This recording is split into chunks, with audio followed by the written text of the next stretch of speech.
Waalaikumsalam warahmatullahi wabarakatuh. Alhamdulillahirabbil alamin. Wassalatu wassalamu ala asrofil anbiya'i wal mursalin wa ala alihi wa ashabihi ajma'in. Kembali bersyukur kepada Allah Subhanahu wa taala dengan mengucapkan alhamdulillahirabbil alamin. Berselawat kepada Nabi Muhammad sallallahu alaihi wasallam.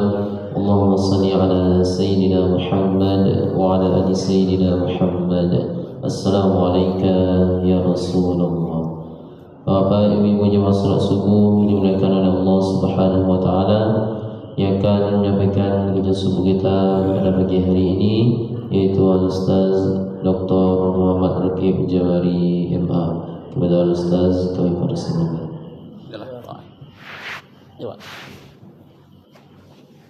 Astaghfirullah. Ya, Pak Imam.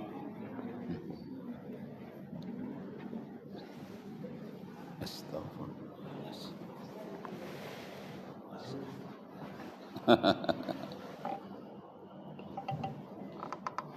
Kalau buat di tengah satu orang cuma terpaksa miring gitu. Biar banyak nampaknya.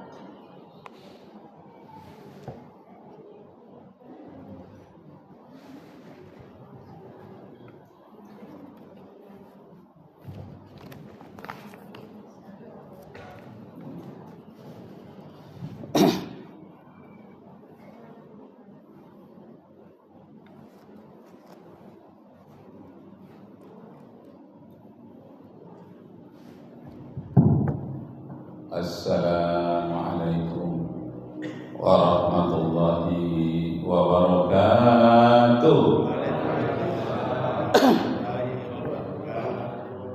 Nashkurullah syukran katsiran bi qiraatil hamdalillah ala hidayatihi wa tawfiqihi allati nahnu na'isu biha wa nusalli wa nusallimu ala sayyidina Muhammadin ala juhdihi wa bazlihi li tablighi syara'i'illah hidayatan. Kajian kita pada hari ini adalah tentang ayat-ayat dusta, tentang hadis-hadis dusta. Iya, kok ada ayat-ayat dusta, hadis-hadis dusta? Setelah dicek, rupanya bukan ayat dusta, cuma ayat-ayat yang disalahpahami. Umpamanya, fawailul lil musallin, celakalah orang-orang yang sholat. Apakah berbohong ayat ini? Masa orang yang sholat dikatakan celaka? Wailul artinya celaka.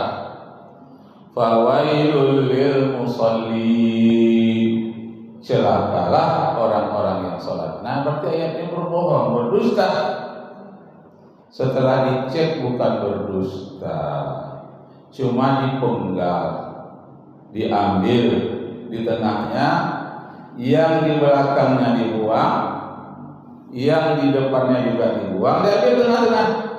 Fawailul musallin. Ini pekerjaan orang orientalis itu, Bapak Ibu. Orientalis ini adalah sekelompok ilmuwan non-muslim mencari kelemahan-kelemahan ayat Al-Quran. Maka judulnya ayat-ayat dusta. Kenapa? Karena mereka penggal dianggap ayat-ayat ini dusta, padahal mereka lah yang berdusta. Itu pekerjaan orientalis. Dan kemudian buku-buku banyak, kitab-kitab terdahulu dibakar di zaman Khalifah Al-Mutawakkil, kemudian terakhir Khalifah Abbasiyah 1258 dibakar oleh tentara Makkah. Itu beribu-ribu buku ditenggelamkan di Sungai Efrat, Sungai Tigris, sehingga warna air sungai menjadi biru, hijau seperti tinta. Saking banyaknya buku dari Baitul Hikmah dan Al-Hikmah, berkilometer panjangnya buku, karena di sanalah ulama menerjemahkan buku-buku dari Yunani, diterjemahkan ke dalam bahasa Arab. Dari bahasa India diterjemahkan dalam bahasa Arab. Itu siapa yang menerjemahkan, bukunya ditimbang. Berapa beratnya? 2 kilo buku hasil terjemahan. Maka akan dibayar oleh khalifah dengan 2 kilo emas. Sehingga berlomba-lomba lah orang menerjemahkan buku yang terbaik. Yang pertama diterjemahkan itu buku kedokteran dalam bidang kesehatan dari Yunani, diterjemahkan di dalam bahasa Arab. Buku matematika, aljabar, bermacam-macam buku, seluruhnya diterjemahkan. Yang menerjemahkannya bukan saja orang Islam, tapi banyak juga orang yang penyembah bintang. Ada orang Yahudi, Nasrani, tak peduli siapa saja menerjemahkannya ke dalam bahasa Arab, tapi diperiksa memang bagus, itu dibayar. Ada yang dapat 5 kilo emas, 3 kilo emas, 1 kilo emas, ada yang setengah kilo. Sehingga banyak sekali terjemahan itu dan dipelajari, sehingga majulah umat Islam waktu itu. Abad itu disebut dengan abad Golden Age. Age itu abad, golden itu emas, abad keemasan Islam. Mulai dari abad ke-8 sampai abad ke-13. Nah, abad yang ke-14 sampai di Spanyol.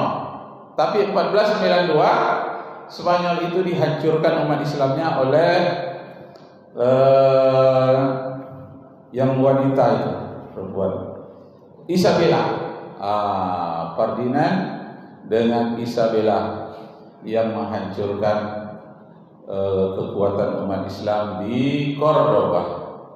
Jadi kalau nanti dapat anak cucu, jangan dikasih nama Isabella, karena kemungkinan dia punya pengaruh, ya, terbawa secara historis, secara psikologis, mungkin terpengaruh kepada sikap Isabella yang sangat benci terhadap umat Islam.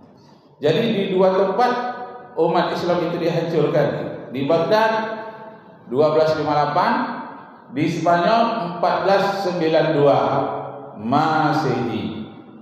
Tapi waktu itu muncul umat Islam maju di Turki. Di Turki ini maju ini. Ketika umat Islam dihancurkan di Spanyol, umat Islam di Turki sedang jaya-jayanya pula. Ketika umat Islam dibantai di Spanyol, maka mau turunlah ini kekuasaan Utsmani yang ada di Turki, mau membantai pula orang non-Muslim yang ada di Turki. Datanglah dia pada ulama besar di Turki waktu itu. Katanya, bolehkah kami membalas? Karena umat Islam ribuan yang mati di Spanyol, kami balas pula. Non-Muslim harus mati pula di Turki.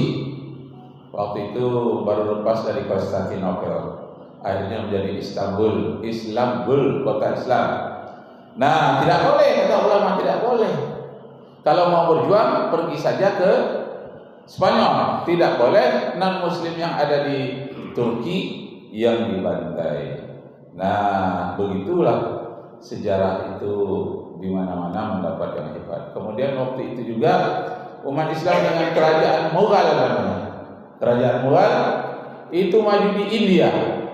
Disitulah lahirnya Pakistan, dari sana lahirnya Bangladesh, di sanalah lahirnya Afghanistan. Seluruh India Delhi itu semuanya dulu kekayaan dari kerajaan Mughal, punyanya umat Islam.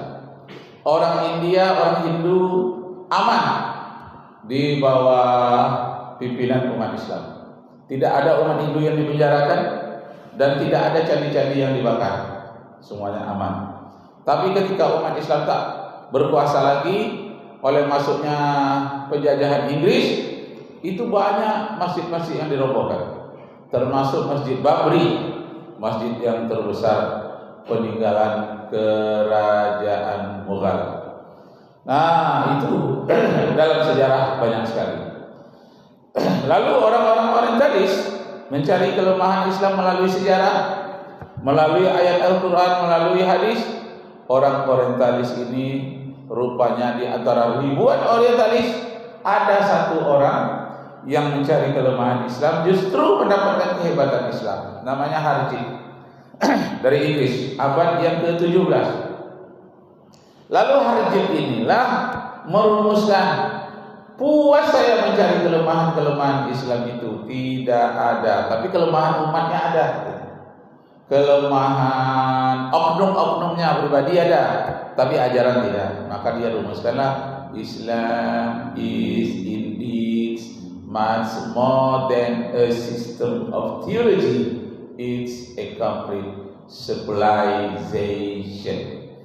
Setelah aku teliti Islam ini dengan cermat, yakinlah aku bahwa Islam itu bukan hanya sekedar ibadah di masjid, bukan sekedar akidah, bukan sekedar teologi. Modern, lebih dari itu, a system of theology, lebih daripada sistem keagamaan yang ada di dunia, tetapi but a complete civilization, tapi peradaban-peradaban sangat tinggi dan sangat lengkap.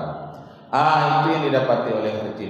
Di antara ribuan yang mencari kelemahan Islam, ada di antaranya yang jujur dan akhirnya dia menyatakan masuk Islam. I believe that no God but Allah, and I believe that Muhammad is his prophet.